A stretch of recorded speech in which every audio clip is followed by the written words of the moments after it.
What's up, guys, and welcome to the UFC Fight Night I vs Calvillo preview show. Some names I can't say on this one. I'm your host, Ryan, and joining me today is Low Kick MMA site manager, Jourdain. How you doing, Jourdain? I'm good. How are you, Ryan? Yeah, not too bad. Just getting my words mixed up as usual, but that's okay. We're going to jump. First, I want to speak about the event in general. I definitely think this is the weakest card that they've put on since the coronavirus outbreak and the big break. And I know they spoke a lot when that did happen about the quality of cards not dropping. They wanted to keep the quality where it was. But I think overall this card, in my eyes, it's definitely a drop in quality, especially from the last few we had. I mean, 250 last week, and before that we had Ferguson versus Gaethje, and so they've been quality cards. What's your thoughts in general on the card? Well, it goes without saying. Obviously, it's a drop. It is a drop in quality. Like anyone who says it's not is obviously just not paying attention to what UFC have been putting on. But at the same time, we are in a global pandemic.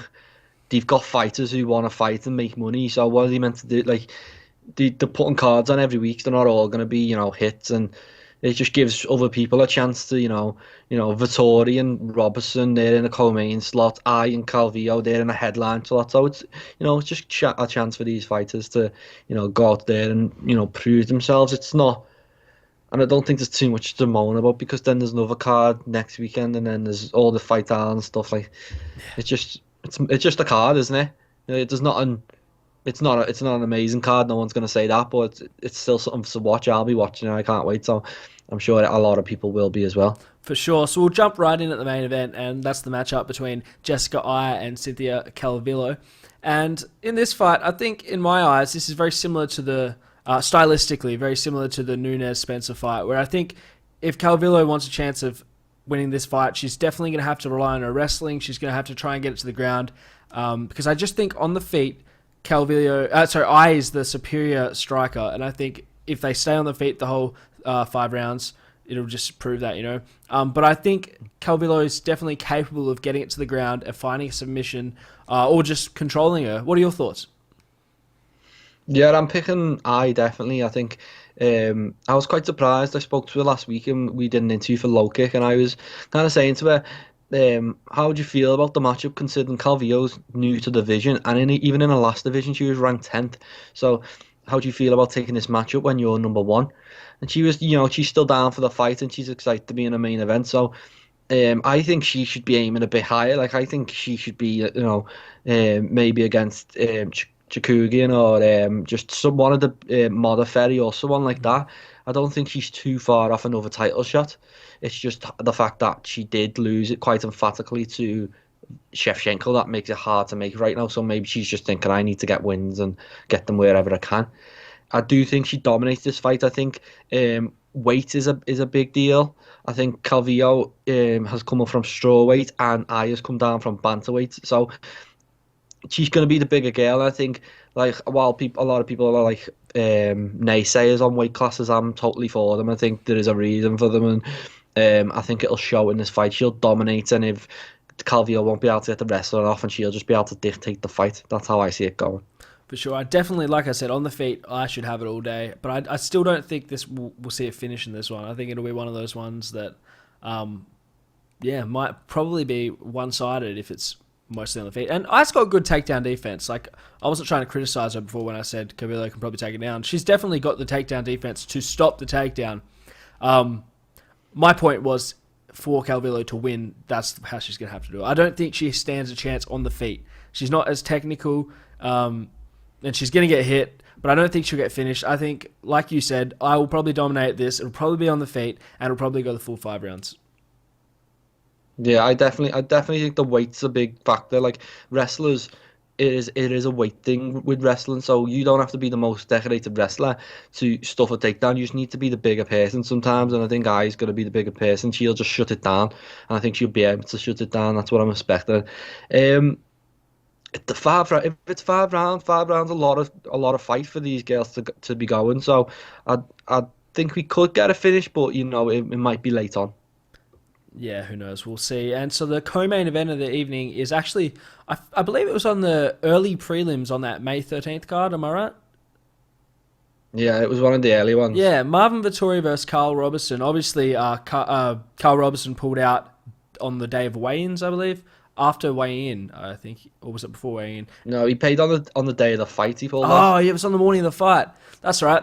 Hmm. So they had that back and forth in the hotel. A lot of like controversy surrounding this one. Obviously, they've built the fight up a little bit, so it makes sense that this is the co-main, whereas the other fighters on the card really less well known than this fight, I guess. And so back to what I said when I broke down this matchup, like initially, Vittori's got really slick hands. His biggest fault in the striking is his speed. Like sometimes he's a bit slow with the hands. He gets worked on. He's hittable. He's very hittable. And I think coming from Glory Kickboxing, Robertson's got that kickboxing caliber. He's a great striker. He's probably faster on the feet. He's got solid takedown defense if they decide to wrestle. So I don't know. I think this is a very tough one. So I'm going to go to you and see what you think first. I'm picking Fitori all day. I'm really excited about him. I think he's one of the next guys out of European MMA. I think he's really young. He's very hungry. He's another guy who I managed to speak to after his last fight fell through, and he's just one of them. You can just hear in his voice how much he wants it, and he just seems like a man on a mission. And I struggle to look past guys like that when they're so young, hungry, and he's clearly talented. So I'm picking him all day. I don't know how he's going to get it done. I think he might even get the finish. He just seems like a relentless character, and he'll just keep coming. So I'm excited more. As we were saying with like O'Malley the other day, I'm more excited for the next one than this one. I think this has got a bit of hype behind it now because of the whole hotel thing.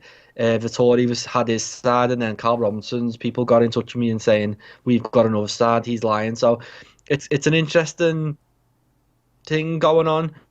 But the actual matchup, I am picking Vittori. I really do fancy him quite highly in this one. Yeah, I don't know if I'm so convinced on either guy in this one. I think the biggest thing it might come down to is who's the aggressor, who's pushing the other one on the back foot. I think that's going to make a big difference in this fight. So while it's hard for me to pick and could go either way, I'm just going to take a Robertson to pick the opposite to you. So we've covered all the bases. So let's do that. And moving on to the next bout, we've got Merab.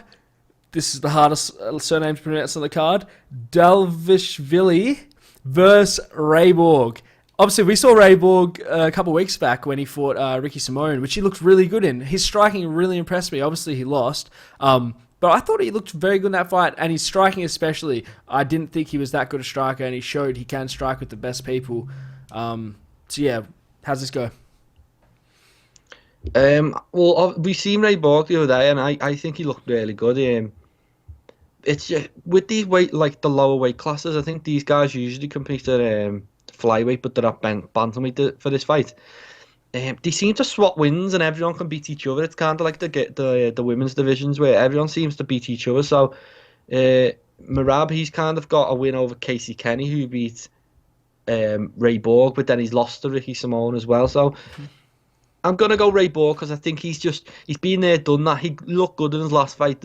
If he got the win in that fight, I wouldn't have complained, even though I thought Simone won. I thought it was really close. So he looked great. His boxing looked great. I'm going to pick him just on that. I've seen him lately. I think he looks good. But these fights are always toss-ups and anyone can win. Like we seen the other day with Perez and Formiga. I went for Formiga. I thought he'd do enough. I thought he had it. But then he got blew over. So I wouldn't be surprised if Merab done that as well. What do you think?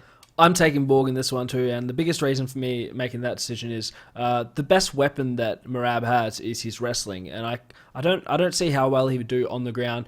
We saw a Ricky Simone take down Borg and do work on the ground, but I just don't know. I think Borg's dangerous on the ground. He's got great submissions. He's got decent takedown defense, so I don't think it's going to be so easy to take him down, and he's definitely the better striker on the feet. So with all those together, I'm definitely taking Borg in this one, and I think he gets it done probably by a finish at some point in the fight. I just don't know when.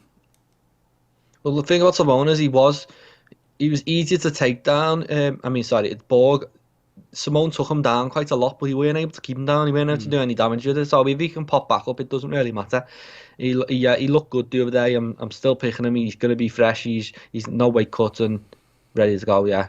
It is a 50-50 though, this one. And if Merab comes out and wipes him out, I wouldn't be that surprised either. It's just these lower weight classes, they really are toss-ups, I think, sometimes. Yeah, for sure. And so the next fight before that one is the Andre Fili versus Charles Jourdain fight.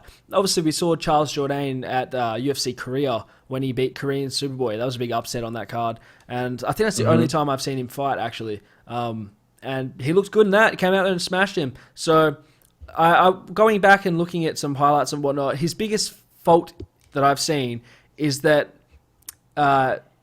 his wrestling just isn't up there where it needs to be, especially to fight someone like Philly who has really good wrestling. So I just don't think his wrestling's on the caliber of Philly's. And Philly has a lot more reach in this fight. He's the taller guy. So I think he's going to either keep distance and throw kicks, because Jourdain, again, he's got really good slick hands. He's a great puncher, but he doesn't really utilize the kicks so much. So I think Philly's going to try and keep his distance, throw kicks, and then maybe shoot in for a takedown, try and make it a wrestling match, What do you think?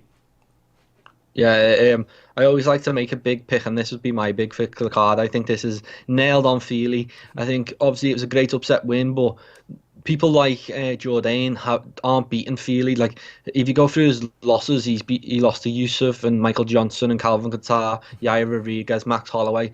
They're the people he loses to. He doesn't lose to people like Charles Jourdain. And Jourdain, as good as a win it was over Superboy, Superboy is, he's more known for his name and his style than his actual fighting ability. He's not a top level guy. So as good as a win that was, and it was really impressive on the night, I remember, thinking it was an amazing win, but there's levels to this game, as I always say, and Feely, I expect to be a couple of levels above him and to, make easy work of it, really. How do you see it getting finished? I don't know. I wouldn't be surprised if it went a whole way, but I expect it to be dominant, so you're going to be seeing 30-27s, 30-26s if it goes to the cards. But yeah, probably a decision. He might get the finish. I do think when it comes to things like levels and someone being a couple of levels above, even if they're not known for finishes, that might be something you get. So I wouldn't be surprised if he gets a KO or a sub, even though he's more known for getting decisions lately. For sure. So yeah, I'm taking Feely in this as well. I think he's just the better fighter. He's just a little tier above where Jourdain is, and I think it'll show on the night. And so the fight opening the main card is Jordan Espinosa versus Mark De La Rosa. And so this bout for both of them, actually, especially Espinosa, though, he really needs this win, because if he loses this, I think it's 3 losses in a row. So you know what that means. Like, you don't really get more than 3 losses in a row without being cut, right? Who's had more than 3? Unless you're an all-time great like Silver or like BJ Penn or something. You don't get the luxury of getting 3 in a row. So he really needs this win. And also, I believe Mark De La Rosa is coming off a loss as well, but I could be wrong. He's on 3 losses, De La Rosa, so they're both on skids. So it is kind of a loser leave town type situation. And yeah, I'm picking Espinosa in this one. I just think his last 2 losses have been against top level guys, Alex Perez, and I think it was Matt Schnell as well. He got a win over Eric Shelton, which I think is a really good win. I rate Alex Shelton, and that's why I'm going with it. I just think he's got the better pedigree. He's a bit older. He's more primed. I think he's just ready. He's just ready for the top level. I think Espinosa, De La Rosa, is quite young. So he needs to go away and maybe work on that, because he hasn't got any huge wins on his record at all, like any names who I would even recognise on his record. And obviously I'm ingrained in MMA, and there's a couple of, he's got a couple of wins in the UFC, but they're not impressive. So I expect it to go one way. As I say, with these lighter guys, you never know. So but I am picking Espinosa. Yeah, I think both the guys have the same problem. Their biggest issue that they have is they find themselves getting submitted. Like, both of them get taken down, submitted. Like, that's their biggest problem. But I don't think this is going to be a wrestling match. I think it's going to stay on the feet. If it is a wrestling match, I'd probably take De La Rosa, because he's a better wrestler. But I think on the feet, Espinosa probably has it. So I will go with Espinosa in this one as well. Yeah, it's the same thing with these weights, and it's similar to the women's weights again, where there's no grace period. There's not a deep division to work your way up in. As soon as you're in the UFC, you're fighting world class guys. So it's no dig at these guys, because they're literally going from regional guys to someone like Tim Elliott, or a really good, as we seen with the other day with Brandon Royval. He had to go from fighting on the circuit to fighting in the UFC, and he's still working a part-time job, and he's beating guys like Tim Elliott. That's the jump you've got to make when you're in the UFC flyweight division. So it's not a dig at these guys, it's just what's got to be done. So one of these guys is going to stay, and one of them's probably going to go, like, leave the UFC now, I'd imagine. Yeah, I'd think the same. And so that wraps up the main card. So we'll probably just go on to the news of the time, because there's a lot of news to get through, actually. Coming last night, they announced all the Fight Island's location, which will be in Abu Dhabi. And they announced the full card for UFC. Yeah, the full card for, not the prelims, the main card for UFC 251, headlined by Usman versus Byrnes, Volkanovski versus Holloway 2, and Peter Yan versus Jose Aldo. And under them, still a stacked card. It had Rose versus Andrade, and then I'm going to forget the last one. Do you know what it was? I think Edgar's, Munoz, and Van Zandt against Rebus. That's right. Van Zandt, Rebus is on the last fight on the main card. So yeah, stacked card. Like, for them to put that on, like, first card on Fight Island, I didn't expect something huge for the first card on Fight Island, but they really delivered on this. And so I think the biggest thing going off these fighters here, the biggest thing coming to this is Masvidal was set up to have the title shot. Masvidal was saying, like, he was next in line. There was talks of him getting the title shot. He was disputing the money. He was out. He was in. He was out. He was in.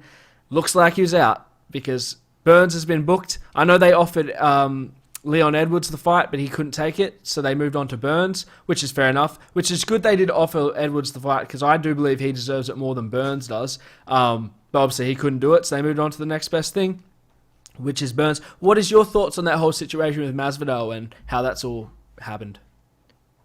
I think in UFC you've got two type of fighters, and it's the ones who want money or want to make a better life for themselves, and it's the ones who just want to be champion. And the UFC it's not the right word, but they kind of prey on that. They kind of use guys like Gilbert Burns. Gilbert Burns isn't going to demand big money. He just wants to be a champion, and that's what they like. But someone like Masvidal, he's a smart guy. He knows what he brings to the UFC, and he's asking for what he feels he's worth. And based off his comments, they offer him half as much money to fight, probably double the better fighter in Usman compared to Diaz. So I do get his points. I get both points though. UFC, they're a business, and if they can make the biggest fight possible for as cheap as possible, they're going to do that as well. So it's just a tough spot, and it's nice to see the fighters kind of standing up, but I don't imagine it to last for long, because it is, at the end of the day, they talk about unionizing, but everyone's individual and everyone's out for themselves in this sport. Like, it's not a team sport, is it? It's not that. So as soon as Masvidal gets his pay, he'll be happy, and then John Jones will get his pay and he'll be happy. It's just as we've said previously, I do think the fighters need paying better, but then for UFC, when there's someone like Byrnes prepared to step up and they've got a brilliant main event anyway, they're not too worried, and that's why Dana White just doesn't seem fazed about these stars all speaking out, because there's always someone else to come and fill the spot. I agree. So we'll jump into that matchup itself, though. How do you see the fight between Usman and Byrnes going? Because in my opinion, Byrnes is much more of a threat than Masvidal would have been to Usman. Mostly just because of the pedigree on the ground, and obviously that's Usman's biggest weapon. He takes people down and dominates them, which I still think he can do to Byrnes, but just the threat of the higher level jiu-jitsu he has, and also his takedown defense isn't bad itself. I think he offers more threats than Masvidal did, especially even on the feet. Like, I don't think he offers more on the feet, but his striking's slick, man. Like, we watched him against Woodley. I didn't think he had that in him. He really pulled out that time. He looked like a better, faster Woodley. You know, because he has those big, huge overhand shots, but he also had aggression, which is something Woodley's lacked of recently. He didn't come forward, whereas Byrnes did. Byrnes kept coming forward. So, yeah, interesting matchup. What are your thoughts? They're from the same camp, which is I found the most interesting thing, because they basically beat Tyron Woodley in pretty similar ways. I think Usman was more heavy with the wrestling, and I do think Byrnes might be the better striker heading into this one, which is, it's a weird one because he's such a submission specialist, but his striking looks really crisp, and he's clearly got pop. So I'm interested to see how it works out, because the camp's going to be split down the middle. Teammates that way. The main coach isn't going to be involved. So we could see like a really cautious fight with a lot of respect, and Usman might be fearful of the ground game. I'm sure he's been submitted countless times by Byrnes in the Training room. in the gym. But then at the same time, it might just be a war because they're so used to each other and like they know what's gonna go on. I think I'm edging just early. This is obviously an early pick, and I can change my mind right up until they're in the cage. But I'm picking Byrnes just because I think he is better on the feet. I really like how fast he's developing as well. He looks brilliant at welterweight, and then Usman, he's got that worry, hasn't he? That he can't even he might not even be able to use his takedowns because there's such a threat on the floor. But if he can, I think. Yeah, that's how he's going to win. I think he'll win it by shutting the submission game down, shutting the striking game down.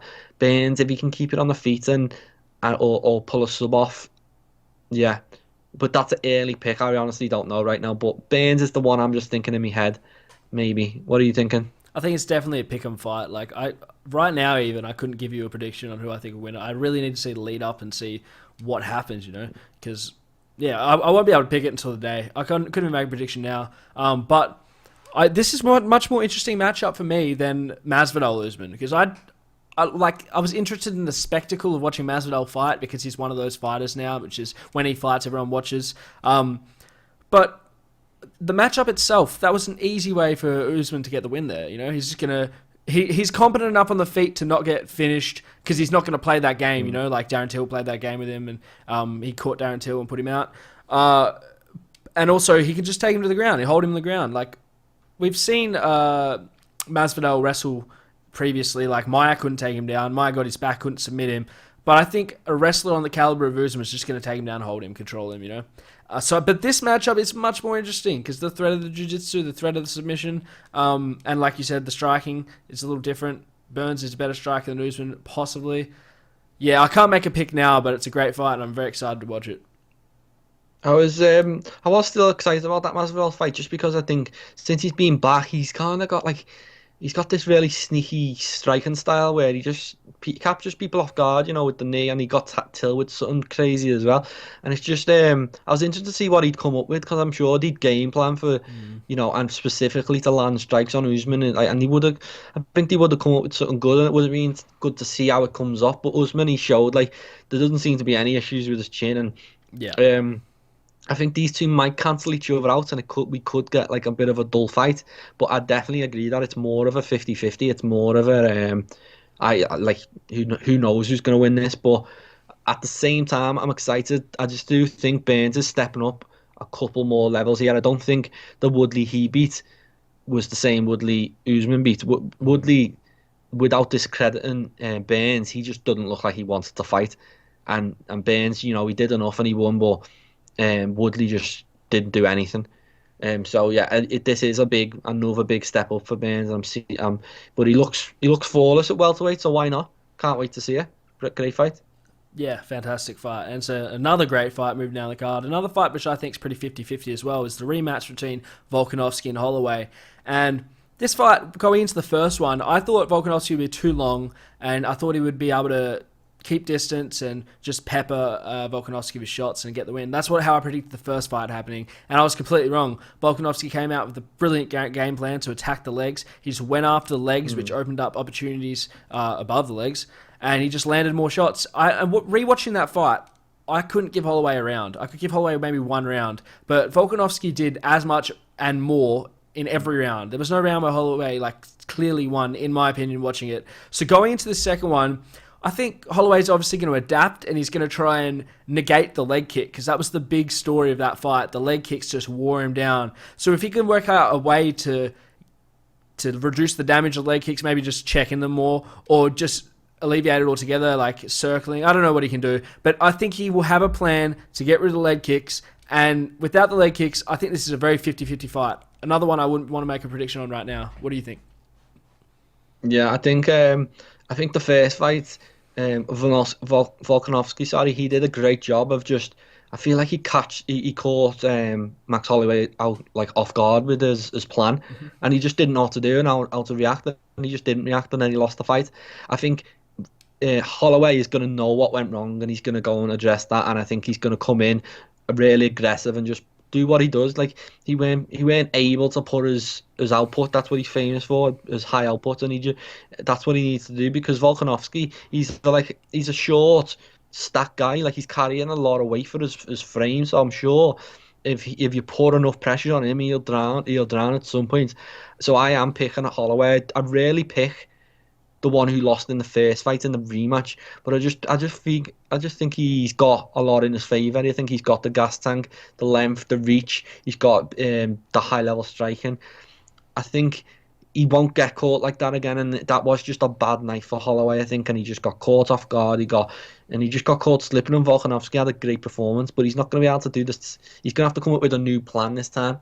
So I'm interested to see what he comes up with. Early pick, I'm picking Holloway. That's one I'm more sure on right now, where I am leaning towards Holloway. I do really rate him, and going into that fight, he was coming off was he coming off the Poirier loss going into that one? Yes. Which isn't. No. He beat Edgar. He fought Edgar after that. So yeah, it's very interesting fight, and Volkanovski, he needs to do something new. The same thing isn't going to work this time, so very interested to see how that works out. Well, the thing is, like, there's multiple Volkanovskis we've seen. Like, look how he fought Aldo. He pressured him, put him on the cage, held him on the cage, worked knees, and just dismantled him on the cage. Didn't give Aldo an opportunity to do anything. But he used his wrestling for that one. And then you watch him fight Holloway, and he uses the leg kicks to negate anything he was going to get hit with, And so he's got different ways, different types of Volkanovski that appear. And can he switch in between rounds? Because if he goes out with the same strategy before, it's not working, can he change up the game plan? Is he one of those fighters that can adapt in the middle of a fight? And I think he is. So I'm not leaning towards anyone. I can't make a pick, but this is a very interesting fight. And either way, I can see it going either way. Like there's a lot in both guys' favor. Yeah, if he's got all them facets, he's gonna need to use them. I think I don't. Obviously, the distance is. Staying out of it's either get inside or stay at distance when you're fighting someone much bigger than you. So maybe the next plan will just be like to pressure him on the cage and try and work for takedowns. But he's a big guy, as we say, and it might be hard. But very interested because Volkanovski still got it. Like he's got two huge wins at featherweight, and he could be like you always talk about the GOATs and Max and Aldo and Conor. He could be in that conversation. There's not a lot he's got to do. Once he's took Holloway out again, he can just start picking people off and cementing his legacy, and I think he wants that because he's right now he's just got to kind of solidify his win over Holloway because although it was a great win, it was kind of he outpointed him. He didn't he didn't beat him. He just outpointed him over 5 rounds, and Holloway got caught off guard. And I think a lot of people think he will come back and win. So that's why I'm interested to see how he comes back, see how Volkanovski comes back, and just see who wins. It's going to be a great fight. Yeah, and the last title fight on that card is the Petr Yan versus Jose Aldo fight for the vacant bantamweight title. This one, another pick'em fight. These are all pick'em fights. Like I can't make clear because I haven't really broke down the fights. This is just early prediction, but both guys are fairly even. They have very similar styles too. They're both aggressive fighters, both strikers. Maybe Jose Aldo's faster. Maybe he's got the speed advantage, but he's also old. I don't know, he's older actually. That's not a good one to say. He's also more weathered. He's had more fights. He's been beaten more times, and so I don't know what Aldo's going to show up. And I haven't seen enough out of Petr Yan to tell me that he's going to beat Aldo. Who's his best win? Uriah Faber, someone who was retired, came out of retirement, beat Ricky Simone. Hasn't really fought the top guys at the moment. Did in his prime, but those guys aren't the same. I mean, look at Dominic Cruz coming out and getting smashed by Cejudo. So, I don't know. I think I would edge towards Aldo making a prediction here. What do you think? I'd go Yan. I do think he's he is the future. As much as I was big and Sterling up, I do think Yan is kind of the future of the division. I think he's only about 26, so he is really young, or 27. And Aldo, he's past his best, isn't he, Aldo? Like without it, since obviously like even before McGregor got him, I think he was on the decline, and he's only about 32, 33, but he's been around so long that it's inevitable. And then once you start dropping weight, I think that's an issue as well. Like I don't like people dropping weight. I prefer to see them go up and challenge themselves rather than go down and look for advantages. So I'm picking Yan. I think he'll probably stop him as well. But I'm making picks right now. As I was saying, right up till fight day, I could be changing. So next time you speak to me about these fights, don't pull me up if I change my mind, because it just happens. But this is just my initial reaction, where I am high on Jan. I don't think he's earned the title shot yet. I think, obviously, as I was saying, Sterling should be the champ right now. But he's talented enough. He's a scary guy. He hits hard. I expect him to stop Aldo. I think it's one of them cases where I think Jan just wants it. Like, he's young, he's hungry, he wants to be a champion. Aldo's been there, done that. He's took a lot of punishments, and he's probably a multi-millionaire now. So there is a difference when them two type of people clash, and I think you'll see that on Fight Night, that Jan might just actually run through him. Yeah, that's early prediction, old one. Yeah, we'll have to see that. Like I said, all these three title fights are very close. Like, there's no clear winner in any of the fights. So the last news piece I want to touch on before we wrap this up, I would say the second biggest news following the Fight Island stuff, Conor McGregor's retirement. So he's finally decided to call it a day after all these years, after such a successful career. He's calling it a day, and what a career he's had. What do you think of his retirement? Are you sad to see him go? No, obviously, first things first, I don't think it's real. I think he's just annoyed, because UFC won't give him what he wants. For sure. But he always picks his time. He always does something during the fight to get attention on him. So Amanda Nunes just made history and defended both the belts, and then he comes out and I'm retired, and he's just everything switches to him. He's got the whole UFC audience. He knows they're all going to be on Twitter. Yep. While the fights are on, and he just, boom, there he goes. He just steals everything, steals all the limelight, and it's on him. Yeah, he hasn't retired. In my opinion, he hasn't retired. There's too much money to be made. There's too much money on the table for someone like him to walk away. It is. I get his frustration though, because they don't want to match him because they can't get an audience in the thing to watch him, and they make a lot of money on the gate, so they don't want to give him a fight right now. But he wants to fight, so I think you could match him against Silver or someone like that. I don't see just like a showcase fight and just get him a fight, get Silver a fight, make a load of money. Why not? I'm more interested in the stuff like Dana White said about him rejecting Tony Ferguson 249, and he didn't want the fight. And but I think it would have been hard for him to accept that as well, because at the time he was kind of full scale ahead on coronavirus and helping his country out and things like that, and he would have looked just like a hypocrite, really, wouldn't he, to go and cash in at that point. But at the same time, Gaethje's earned it. So if September's the fight, he's gonna have to wait, isn't he? If they can't get him a lightweight fight, and he doesn't want to fight anyone else, then he's just gonna have to wait. But he was saying he wants to fight 3 times this year, so it's just unfortunate that he hasn't got the chance, and it's not really anyone's fault when a pandemic hits. And what are you meant to do? UFC, you're in a tough spot. He's in a tough spot. So you're just gonna have to see what happens. What do you think? Yeah, I agree. He's definitely not done. This is Conor McGregor getting the MMA news cycle on Conor McGregor, and he's so great at it. It's his best asset, second to fighting. And that stuff with 249, it kind of dismantles the argument that they won't give him a fight because there's no gate. Because they offered him 249, there was no gate there, and obviously short notice against Tony Ferguson would have been a stupid thing for him to take. Although maybe he could have done it. We saw Gaethje put in that game plan and get it done. But yeah, not the safest fight to take on short notice, so I can see why he didn't take it. And also, like you said, it would have been pretty hypocritical given all the stuff he was saying about coronavirus and whatnot. I don't know. I think now Masvidal is not having a title shot. The fight to make is definitely Masvidal versus McGregor, and I think as soon as you can get fans in the arena, I think that's the first fight you make. As soon as you can get fans in, you do it at the biggest stadium you can book. Masvidal versus McGregor. That's the fight to make. That's the one that's going to rake in the cash. You can warrant paying them both big paydays because the spectacle will bring in that much revenue. I mean, you go to an arena with 20,000, probably 25,000 people, all paying at least $150 a ticket, plus your pay-per-view buys. If Conor's fighting Masvidal, you're probably going to do about 1 million buys, maybe under, maybe 900,000 something. So they have enough money. They have enough money to give Masvidal what he wants, so he'll take that fight. McGregor obviously will get what he wants because he always gets what he wants. So I think that's what they do. They wait until they can get fans in an arena, and then they do Masvidal versus McGregor for the BMF title 2. And yeah, maybe if he loses that one, he retires, but he's definitely not done now. Yeah, well, just another point on them asking him to fight at 249. You've got to take what UFC says with a pinch of salt, as like John Jones has said, like this the straight up lying according to him anyway. And Conor McGregor is based in Ireland. He lives in Ireland, so how was he meant to get to America Yeah. anyway to fight? So it just does seem like a bit of throwing mud. To be fair, like they might have offered him it, but he's like, I'm in Ireland. I'm doing this. I can't fight, you know. But the thing is about that Masvidal fight. By the time he can get people back in arenas, is Khabib ready or Justin ready for a title shot with McGregor? And then it's one of them. It seems like a fight for now rather than later. Like you match them now because there's nothing else on.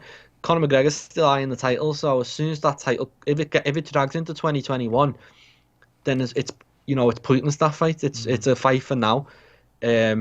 So as much as I am interested in seeing it, I don't. I think by the time people are back in stadiums, we might be waiting a year before they can try and get 25,000 people in a stadium. So, it might just be a case of he goes straight into that Khabib fight or Justin fight, and I'm excited whoever he fights. Obviously, it's Conor McGregor. Everyone likes to see him fight. He's always in great fights. For me, I want to see him fight Anderson Silva. Just a little keep him busy fight. It's just not. It's just. I know it's not on paper. It's not worth anything really, is it, on paper? But it's just nice to like a showcase fight for both fighters. A good chance for Silva to make a load of money before he retires, and a good chance for McGregor to get a big name on his record as he wants. So that's the one I'd go with. I think Masvidal, McGregor does need an audience because it's going to be so big, and I think it would do like a few million pay-per-view buys, and I think Masvidal will know how much that fight's worth and how much he brings to it. So I don't think it's realistic with the amount of money that they're going to want without a crowd. But with a crowd it is.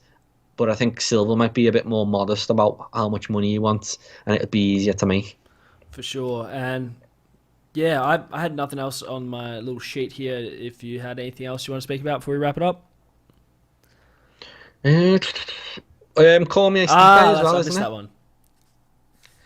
Great fight. I just that's one of the biggest fights of the summer for me. Out of all we've been speaking about, I'm most excited for that. I think they're so well matched, and I think Cormier was saying that he felt like he disrespected Stipe last time, and that's why he lost. And I kind of agree because of what I was watching the fight, and it was almost too easy for him. And then it's going to be interesting because I think he's going to change it up, and I think he's gonna be wrestling heavy. I don't think he's gonna be worrying too much about striking with Stipe this time because obviously Stipe's just got a crazy chin, and I know he got knocked out in the first fight, but the second fight he took everything, and he can take more. You can tell. So I expect Cormier to come out, wrestle heavy, and probably get the win over 5 rounds, and then retire on top. And he's one of the best fighters to ever do it. Full stop in my eyes. How do you see that one going? Exactly how you said. I saw the opening odds opened as it was dead even. Like there was no difference. They opened, even split.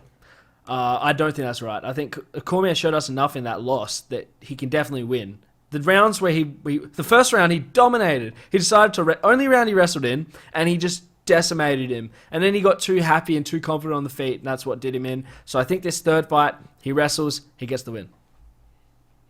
Yeah, and it's great. It's honestly the one I'm most excited about for this summer. I think it's a great fight, and I think Stipe is also one of the best ever. But I just think Cormier's he's just another level because you look at him, he's about 5'9", like little chubby guy, and he's just dominating all these big guys, and he's just a ridiculous athlete. It's crazy to watch. And and he's like about 41 now, so it's now or never, and he's got to get this win, and he'll want to go out on top. He's that type of guy. For sure. So yeah, we'll wrap it up there, and thanks for watching, guys, and we'll speak to you on Monday to recap this weekend's event.